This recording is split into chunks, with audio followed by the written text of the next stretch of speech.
come over my place. Oh, thanks, Louis. You broke? Now ain't you being stupid? It's for free. I don't need it, is all. I kicked it. Oh? Kicked it? One of them. Dangerfield, Dangerfield.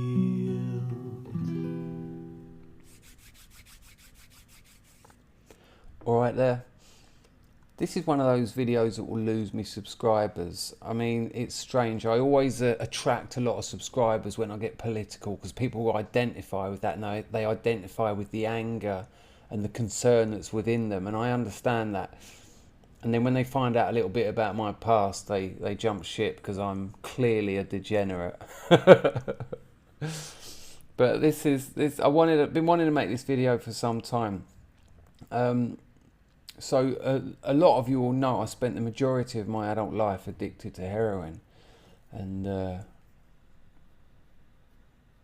you know, I've got very mixed feelings about that. It weren't all bad. It wasn't all good. It really took me to some extremes.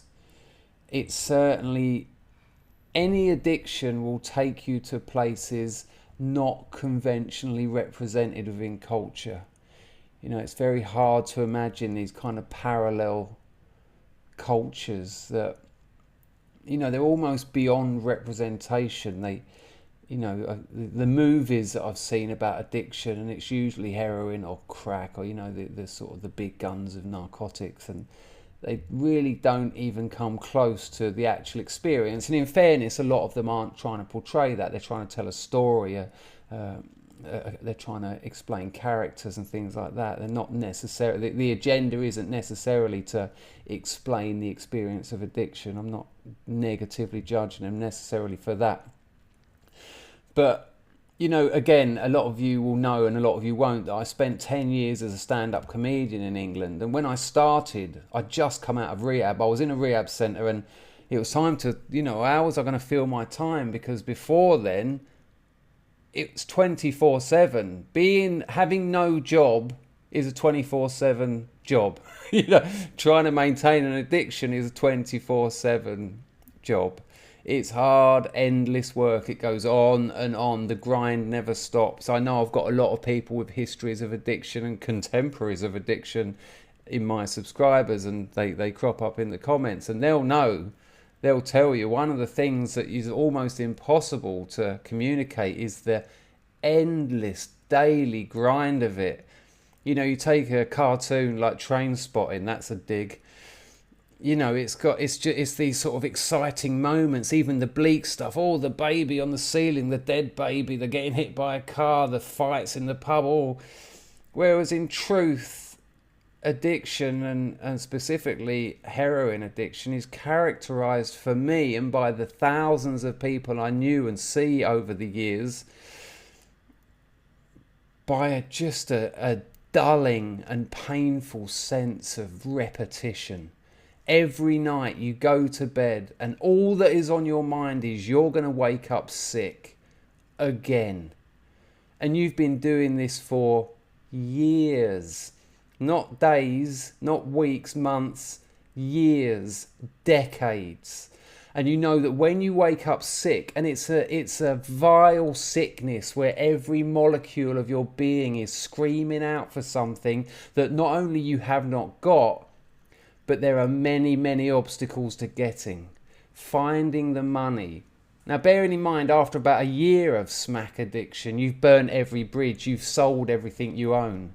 You know, I've walked into literally hundreds of houses, and there's a black and white television, a kettle, and a bowl of dried Weetabix. Nothing else. It's all been sold. And if it hasn't been sold, it's been exchanged, burnt, lost, stolen. There's just nothing left. One of the squats I lived in for a while, there was no floorboards left because we'd burnt them for firewood. And so we just had like the under floorboard struts, and there was 10 junkies living in that squat, and they were all shooting up about 10 times a day. So that's 100 needles a day. Now, not known for their tidiness or hygiene, those needles weren't put into sin bins and returned to the chemist. They were just thrown over the shoulder. But that takes an amount of energy. Oh, what, over the shoulder? No, I can just drop it. Just drop it. I've used it and I'm going to drop it in between those strips of wood that make up the under floorboard struts.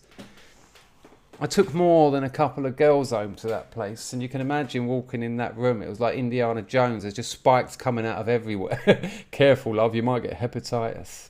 And it's funny, and ironically not funny, that I laugh at that because, and this is why I mentioned doing stand-up. When I first started doing stand-up and I've come out of rehab, while I was still there, someone I met there, he said to me, what are you going to do? What are you going to do?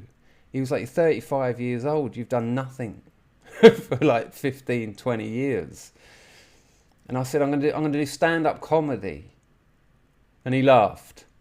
And as Bob Monkhouse said, when I was young, I told them I was going to be a comedian, and they all laughed. Well, they're not laughing now.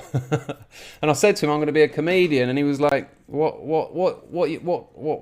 tell me a joke. And I was like, well, I'm not going to tell jokes, I'm going to tell stories. He said, give me an example. And I give him an example of a girl I had sex with on acid who had no hands. She was a spastic, and she also had like a partially inverted spine, so she walked like a spastic. And he said to me, you're so screwed in the brain, you can't just get on stage and tell stories about screwing spastics on acid. and weirdly, it was the first story I ever told on stage, and the last.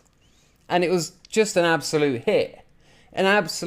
But what it required, the difference between the first telling and the last telling, oh my lord, the significance is unbearable.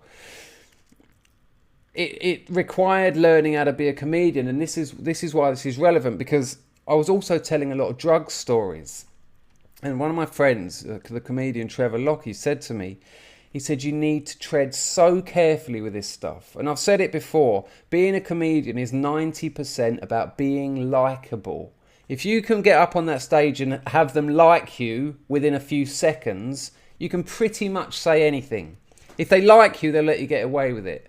But to get them to like you takes a lot of work, takes a lot of practice. You have to learn, they call it finding your voice. And the weird thing is, it's not something you look for, it's a question of stripping away fear, stripping away being on stage. You want to just be able to talk like this. And so it's not something you find, it's a question of losing stuff, losing fear, losing nerves, losing expectations, things like that. And to get up on stage, and if they don't like you, and you start talking about heroin, to people who know nothing about it, again, beyond Train Spotting and Velvet Underground, they think of AIDS. They think of people robbing their grandmother. And immediately you can imagine it's not really setting the scene for laughter. Even as I laugh then, I know that there's probably a 60-40 split not in my favour of people going, that's not amusing. And that's the way it is.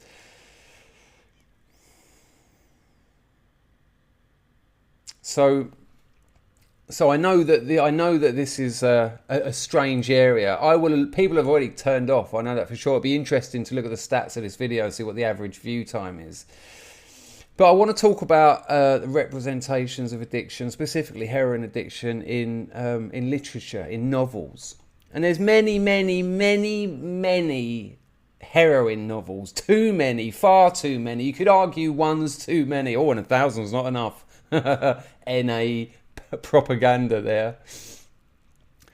But I remember when I was using, I would read, if I could find a junk novel, I'd read it, because I was desperate to legitimise my habit. I was desperate to identify with something, and I remember getting uncomfortable in these books when it got to the bit where they got clean, where they cleaned their life up, where they saw the mess they were in, where they admitted to themselves they were weak and they were damaging themselves, and the people they thought they loved, they obviously had no concern for it. I didn't want to, no, oh, this one's no good, this is, that's rubbish. What, getting clean?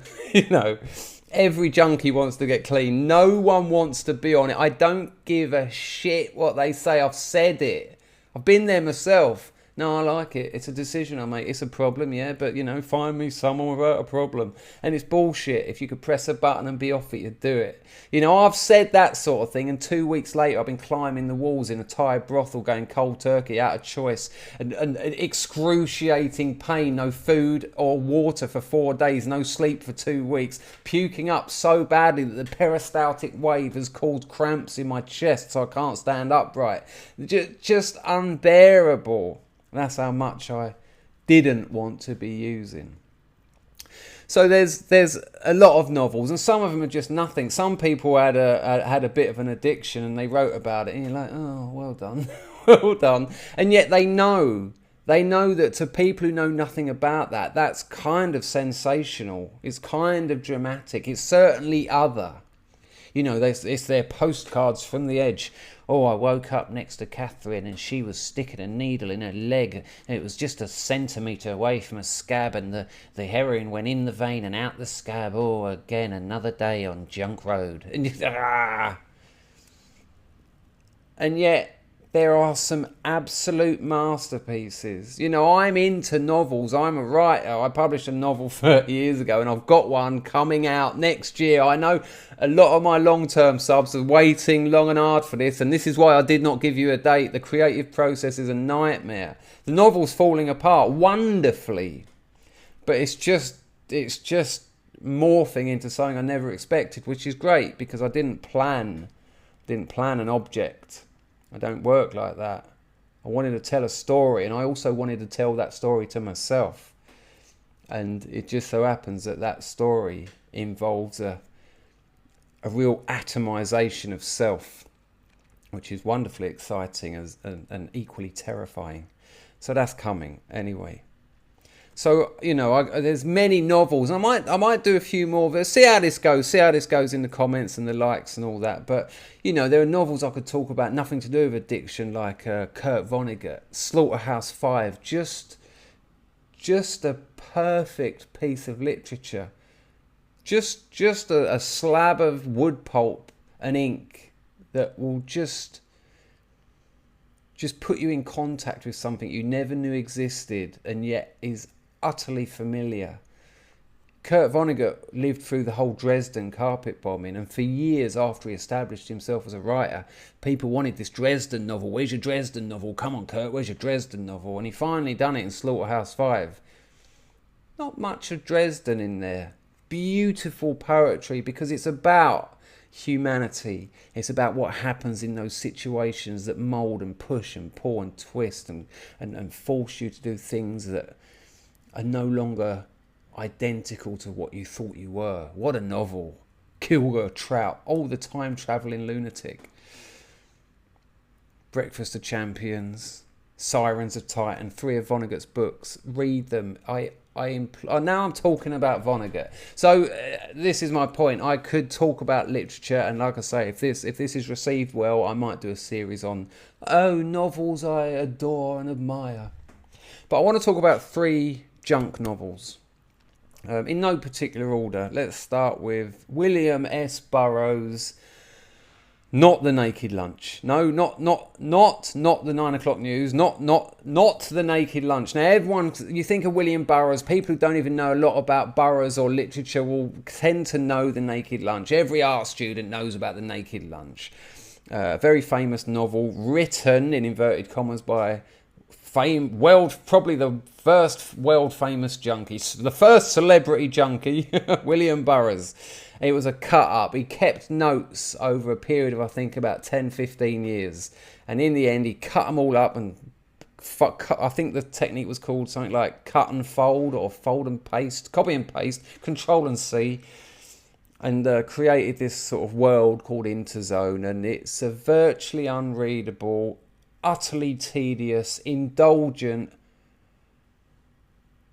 example of exactly what it is.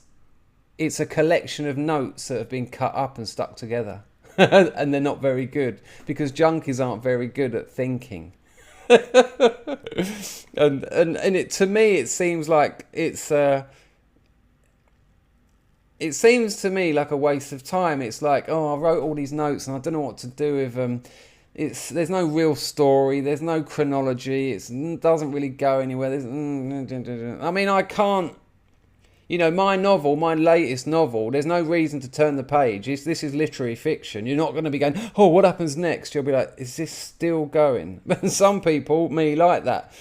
But The Naked Lunch is just, you can dip into it. I had it in the toilet in one of my flats, and I had a crash helmet in my toilet as well. I was so frequently gouging on ketamine or heroin or both that people were falling off the toilet so much. I was so sick of us ending up at the hospital with another. The way the bath was positioned, it was like there was a wall this side, so you're all right. But if you fell the other way, we'd all be in the front room and you'd hear gang, and it'd be like, someone else has got knocked unconscious, gouging off the toilet. So we put a crash helmet in there, and it saved the day many times. Because now you're just here sort of like the crack of padded plastic, and you could just leave them there and they'll be fine. You might have to move them out of the way to go to the toilet, but I pissed between someone's legs. Anyway, not The Naked Lunch. Burroughs' early novel might have been the first he published. Look, this isn't going to be about dates and, published by Verso in 1968 in London, paperback, all that. No, you can get all that off Wikipedia. Junkie is the novel. It's just called Junkie, and it's wonderful. I mean, I'm into storytelling. I'm into the archetypes of storytelling. I'm interested in the figure of death. I'm interested in the figure of life. I'm interested in how they both argue, how they have a conversation throughout all stories. And how there are Pyrrhic victories, there are small battles, there are small wins, there are small losses.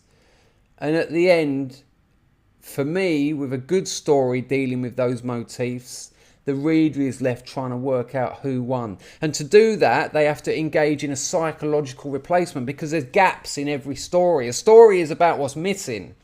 A good story isn't about the words, isn't about what's told, isn't about what's indicated, isn't about what's highlighted. It's about what joins all those things up, the gaps.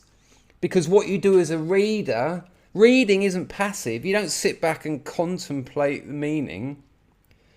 Well, you can do, and that's how it's taught, and that's ridiculous. Reading is active. Reading is writing. Reading is a production of meaning. Reading is filling in all the gaps so as to make something coherent out of another person's essentially almost random and arbitrary collection of ideas and representations of ideas and symbology, semiology, archetypes, motifs, references, etc.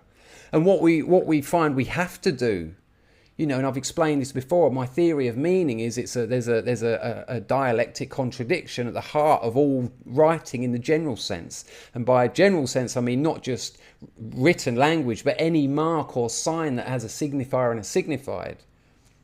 The problem you've got is, because our language doesn't actually describe anything, dog does not mean anything. But what dog does mean is not cat, not glass, not sound, not echo, not time. So we start to pin down meaning by using different words, and they use chains of association to achieve meaning. My dog has white fur. Oh, I get it. So the fur's not brown, black. It's fur. It's not its eyes. It's not its ears. Yeah. But words, like I say, they get their meaning via associative chains. So at the same time we're closing down meaning, words will reference other words. Words will set off associative chains in our mind. So meaning is at once exploded and imploded. And as a reader who is writing meaning, we have to somehow control that contradiction. We have to somehow read it and write it. And so all those gaps that appear in any story by necessity. I think there's the great Argentinian writer Jorge Borges. In one of his stories, he writes about a man who tried to write down everything he could remember, absolutely everything. I mean, that would be the story. That would be an autobiography without gaps, every single moment. Problem being, he was, as the act of remembering something was happening, thus a new memory was created when he remembered the memory and wrote it down. And so at some point in the story, he's going to have to deal with that memory of writing it down. And classic Borges, round and round and round. He worked in a library, obsessed with mazes, obsessed with classifications.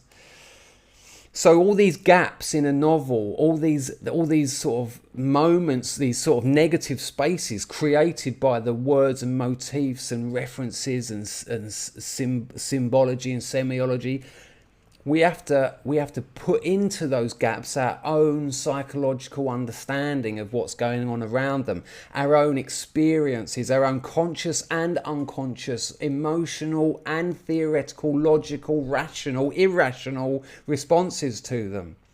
We have to immerse ourselves in them to give it meaning. And that's when you get a deeper psychological experience, a deeper psychological engagement with a text, when you're actually having to put yourself within the gaps to make a complete story.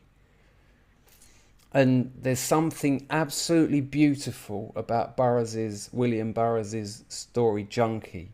From an addiction perspective, it's incredible in that it could have been written yesterday. It could have been written about me. It could have been written about the thousands, literally thousands of junkies I've known over the years. It's not sensational. It's not arrogant. I mean, Burroughs as a writer was in a very strange and unique position. He was a trustafarian, really. His grandfather invented the adding machine, I think, and William Burroughs had like money in the bank, money going into his bank every month, and plenty of it on all accounts. You know, he was hanging around with people like Allen Ginsberg, Jack Kerouac, Herbert Hunk, the Beatniks. Herbert Hunk, or Herbert Hunky, I've never known the pronunciation. This is a geezer who suffered some kind of hideous emotional and sexual, I think, certainly neglect and abuse at home. Ran away from home at 14 and lived in the fucking gay toilets of Times Square. You know, this wasn't Burroughs. Burroughs had money. Burroughs looked good. He had nice suits, nice hats. You know, he was having to hustle. There's never enough money for heroin. Whatever you've got, it will take from you. But it certainly helps if you know you've got regular money coming in. But it put him in a position where he wasn't completely lost in the world. He had time to relax. He had time to create. He had time to step back and write about it. And that's what's interesting about Burroughs, that he wasn't so fucked.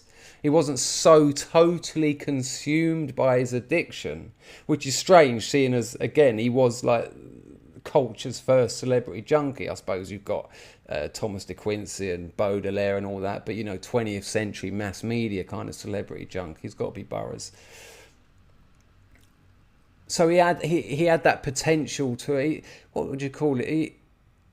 He certainly had the leisure. What's the word? He had the privilege of being able to be somewhat on the outside. You know, at any time he could have stopped using like he did, and it'd be all right. He had money. You know, he shot his wife through the head, murdered her, got away with it. Yeah, they used to do this thing, the William Tell thing. She'd put an apple on her head, he'd get out his gun and shoot the apple off. Oh, one too many hits, and one day, bang, oops. Oh, we all regret a few things from our addictions, but blowing your wife's head off. So yeah, Junkie, I absolutely advise it. It's very small, it's very slight. You know what, I can't remember the author, there's a book called Muhashish, and it's about this sort of late teens, early 20s bloke in Morocco who likes a bit of kif. You know, the uncompressed powder of the female cannabis plant, which they still do to an extent smoke in Morocco. And his day-to-day business, nothing really happens. Nothing eventful, but the view you get of his normality, of his mundane existence, is really charming. And Junkie's got that charm about it. You know, the character is cold. And it's sort of, you hear, semi-autobiographical. No, he's talking about himself. Of course he is. You know, this is William Burroughs. And just the sort of, you know, he's on the breeze. He's just sort of, he knows what he likes, he knows what he wants, he knows what he hasn't got or when he has got it, and he just slowly tumbles through life. you know, the tone and the colour of that novel. Again, when I say it could have been written yesterday, regardless of the changes in context, regardless of the changes in technology and noise and colour and landscapes and people, it's still just the everyday struggle of someone who's dealing with a problem in the least effective way possible, which is a definition for existence. Sorry, amazing Freudian slip. Oh, have I said too much? Oh, I never say enough. Is an amazing definition for addiction. You know, dealing with a problem in the least effective way possible. Karl Marx, everyone's favourite communist, said that war was man is least efficient. And addiction is man at its least efficient. And it is a war. It's a war with everything you know about yourself, the reality of your situation and what you're doing about it. And Junkie, Burroughs' lovely, small, delicate, kind of sepia-toned tale of nothingness and less than nothingness. Lovely title of Bret Easton Ellis's novel about cocaine addiction, Less Than Zero. That kind of less than nothing of the addict's existence is wonderfully sculpted in Junkie. So that's that one. Two more. Next, I want to talk about Alexander Trocchi, who lived next to one of my girlfriend's fathers for a while in Scotland. Scottish writer, Alex Trocchi. I don't know a lot about him. Another one of the Beat generation. I think he set up a magazine. He used to write like another Beat magazine, and he used to write in their articles. He wrote a beautiful novel about a man who lived on the canals in Scotland, and a body was found. Young Emma, I think it might be called. You know, a lovely, wistful story, sort of rites of passage about lust and desire and failure, and again the figure of death permeating all of that. Young Emma. But Alex Trocchi's addiction book, he was a junkie, again. Cain's book. And there are some kind of ugly, unnecessary sort of attentions to drug addict detail in there. There's, you know, he loves talking about shooting up the dropper, the bit of the dollar bill around the end of the what do you call it, pipette and that, because they didn't have needle exchanges then. And, you know, Alexander Trocchi moved from Scotland to New York, which at the time, and I think, what is this? This is probably early 60s America. And he went to a place where the drug laws were fucking intense, certainly more than they were in Europe. And he went out there, he put himself within, you know, he was an addict, a smack addict, and he went to a place which was you know, he could have gone anywhere. He could have gone to fucking Burma if he just wanted to use. But it's almost like he made his job harder as an artist to live a more aggressive, rigorously engaged in his own failure existence. You know, the character in the book lives on this another boat, and he's got this little wooden shed, and he has to drain the sump. I mean, I know nothing about boats, and this tiny little shed. And earlier on I was talking about how, you know, in movies and in representations of addiction, they fail to get that kind of everyday sort of the drag of the relentless repetition of addiction. And Cain's book is kind of works with that, and again it does so by not overplaying it. You know, it'd be ridiculous if you just read every page and it was the same. But what he does is he again leaves the necessary gaps for you just to kind of exhale in sort of disillusionment. You know, it's a real... Because the humanity is rich. You know, you get the impression with Cain's book that these characters, especially the narrator, which again is without doubt Alex Trocchi, is an incredible person. And all of the other addicts and junkies and ne'er-do-wells and gutter snipes that feature in that novel, junk has restrained them, it's constrained them, it's suffocated them, it's squeezed the life out of them, and yet there's something sparkling and dreamlike about their personas because they've kind of called on their last reserves. There's very little pretense there, politeness, tact, the kind of things we say for being around privileged groups. They're totally abandoned. There's no need for those kind of performances in that world. There's no currency for them in that world. The currency has no value in that world. You know, it reminds me of, what's it? Last Exit to Brooklyn. Last Exit to Brooklyn. What's his name? Can't remember the author's name. Another book about addiction. And, you know, again, the characters in that, one of them's called Tralala, some lady boy who's just endlessly abused, but they're sparkling diamonds. Without a doubt, you get this impression. And that's that ability to identify with potential. And I think that's why people who haven't experienced, well, everyone's experienced addiction, but that's my outlook anyway. I'll deal with that in another video. But, you know, you can see that in them. You can see that there's this potential for humanity, that even in the most self-inflicted, pitiful, desperate situations, something wonderful about humanity forces its way up through the tarmac like a weed and opens its leaves to the sun. And Trocchi's characters and Trocchi, and, you know, that not only is it relentless in its failure, but it's relentless in, you know, every other page. You're just thinking, this life, these people. And then the relationship between the content and the writer. You know, someone wrote this. These were someone's thoughts. And there's a relentless melancholy about that as well. And, you know, you can't help but think of the author when you read any novel, whether it be fucking Lord of the Rings, 50 Shades of Grey, God knows what. You're aware that someone's written it, and with those obviously autobiographical novels, the fact that the author is dragged into the situation and human darkness, and being able to have something unfamiliar and utterly recognisable about humanity within that context is a masterstroke of novel writing. To be able to do that, and to be able to do that and maintain the reader's interest for 150 pages. And Alex Trocchi in Cain's book does it. So I recommend those two. Final one, I've talked about this novel before, and a very different one. This is Nelson Algren, The Man with the Golden Arm. Some of you might know this by the Hollywood studio version, the film, the movie, with what's his name, old Blue Eyes. Frank Sinatra plays the main character in The Man with the Golden Arms.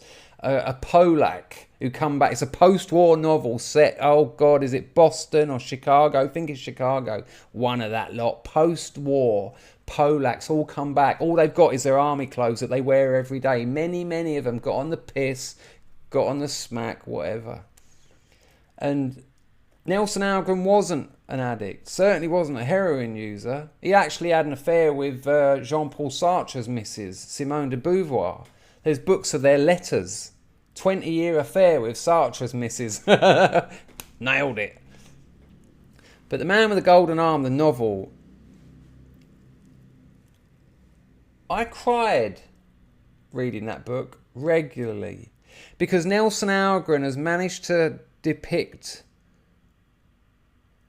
failures and friendships, which is something I recognised from addiction, that I managed to transpose onto everyday life. The pressures put on friendships, the pressures put on human relationships. I mean, spoiler alert, Frankie Machine, the protagonist, the main character, he's got a wife and she's disabled. She's in a wheelchair, and she's dependent on him to live, really. You know, this isn't 2020. She doesn't zoom around in a car on the pavement knocking people out of the way. She's got this knackered old health service fucking wheelchair that barely makes it along the knackered paved streets of downtown Chicago or Boston. Fuck knows what. It's Chicago. It is. And you find out later on that she's not even disabled. It's a blag. And this is his wife, and he'd do anything for her. You think. You're given that impression. He says it a lot. She believes him. You buy it. And then you're forced to question it. Well, it'll do anything from her except for stop shooting morphine. And you're like, oh yeah. And then you get drawn back into their relationship, which, for all its absolute dysfunction, he's a junkie, she's a codependent bullshitter. That ain't good. This is not love. This is not a life. Or is it? Is that any better or worse? Is there a nirvana fallacy here? Is love just dependency anyway? Does anyone need anyone? Does anyone want anyone? Does anyone not need anyone? Does anyone not want to want anyone? These are the themes discussed through that book. And in the, I won't, semi-spoiler alert, in the movie, by the end of the movie, our friend Frankie Machine, who is utterly endearing, as is his sidekick, Sparrow, I think it is, something like that, Sparrow Sparskin or something, it's a long time since I read it, utterly endearing. At the end of the movie, he gets clean. Oh, lovely, because I can assure you that doesn't happen in the book, far from it. Oh, you're left hanging by the end of that book, I can assure you. But again, there's something innocent about the addicts in The Man with the Golden Arm. They haven't got this. These aren't post-train spotting, arrogant little junkie shits. These aren't Velvet Underground fans. You know, none of this had happened yet. These people hadn't read The Naked Lunch. They're not bragging about, you know, they're not they're not waiting for their man. Oh no, $26 in my hand. The culture didn't exist. And it utterly surprises me that there is now a smack culture. You know, do you remember in the 80s, Kate Moss, all bedraggled and gaunt on the cover of Face magazine, heroin chic. Oh, don't eat, don't wash. Looking good, baby. None of this existed. There's an innocence there. There's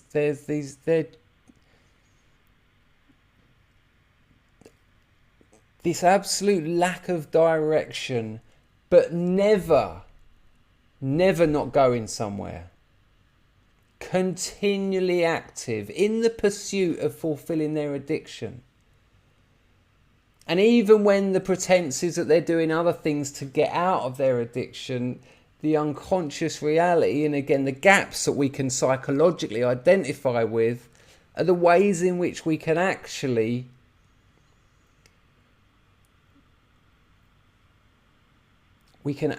pursue what we actually want in life in the guise of pretending we're looking for something we need. There's beautiful descriptions of the bars. There's this lovely moment in it where there's this big poster and it's advertising some lager, and the novel is littered with alcoholics. You know, and they're, without a doubt there's a sort of a nod of the head to the post-war kind of, you know, shell-shocked, depressed PTSD fighters and families who just hit the bottle because there was nothing there for them. No work, no hero's welcome, no respect, no future, but dreaming. Alcoholic dreaming. And there's this big poster advertising one of these lagers, and he says, Nelson Algren says, there's these sun-kissed figures on it, this beautiful curvaceous women in her little red polka dot bikini, and this sort of hunk of a man with his bottle of sun glistening amber nectar, and then I can't, this isn't verbatim and I'd never pretend to be able to improvise like Nelson Algren writes, but he says something like, and then as you follow the poster down, you underneath it there's a collection of the dirty, bedraggled and unpleasant souls who actually have to fucking drink the stuff. And there's a dog, one of the dogs in the novel is an alcoholic, and it's kind of interesting how he's one of the crowd. He's just another character. That's what that stuff will do to you. You're just another sucker on the vine. See that dog there who lives in the pub, who's got his head in his little bowl of beer? put your fucking jacket on him and you're much the same, really. Beautiful novel. And heartbreaking. And I think the last one there is very different for me, because going back to what I said at the beginning about having to be likeable when I was doing stand-up about drug stories, and if you haven't seen my Crack Diaries, and if you haven't seen the Garden Gnome crack story, you know, if you don't like me telling those stories, you're going to hate them. But if you do, you'll be surprised what I can get away with. You know, 2 of my most successful videos, people love them. And I do, I'm proud of them. But in that likability, what Nelson Algren does, which Alex Trocchi doesn't even try, although it kind of manifests itself out of what I was talking about, his understanding of human spirit, making its way through even the hardest of situations. And in Junkie, again, certainly doesn't try, but it's kind of unavoidable because that's part of humanity. In The Man with the Golden Arm, these characters are endearing. You start to feel for them. You start to like them. And you start to be concerned about them. And you don't want them to go through what they're going through. And that's the master stroke of that one. You know, I've kind of summarised each one with what its genius moment is. I didn't plan to, but it kind of makes sense. But what Nelson Algren does is he, you know, when I do stand-up, when I want to tell a story about drugs, I've got a couple of minutes to be likeable by being funny. It's easy. It make you laugh. Oh, you like me now? Well, yeah, there was this one time. Oh, steady. All that. But to maintain that over 200, 300 pages of human desperation and failure and disaster and greed and fear, which is addiction, to make you still like them, to make you want more for them. That's Nelson Algren making his characters likeable so that you actually give a shit. Because most people don't. When I first went to rehab, I noticed they had the first rehab I ever went to, they had these collection, you know, those sort of little tubs that people shake in the street, you put a bit of money in for a special cause. And when I was all sort of super motivated about the whole clean thing, I said to him, why don't we go out on the streets and do this? He said, it was a complete waste of time. He said, put 2 tables up in the town centre, one of them cancer relief, cancer research or something, and the other one for rehab. He said, cancer research will take about $3,000 in a day. The rehab one will probably get kicked over in 10 minutes. So you're fighting a losing battle with those novels. And to get over that is, I certainly think that's what Nelson Algren was trying to do. Look, these are people. They've got problems. They make mistakes. Have you not got any problems? Have you never made mistakes? Oh, okay. So, yeah. Oh, judge thee who does not, doth thou judge thyself. So there you go, 3 novels. William S. Burroughs, Junkie. Alexander Trocchi, Cain's book. Nelson Algren, The Man with the Golden Arm. If you've enjoyed any of what I said there, maybe give those novels a read. I think they will add to your life. You don't need to be a drug addict. Trust me, addiction plays a part in your life and those around you. And your sex and your love and your eating and your emotions and your avoidance. I think you'll enjoy them. There you go. That's I'll see how this goes in the comments, see what people think about it, and if it's kind of positive, I might do some more literary criticism.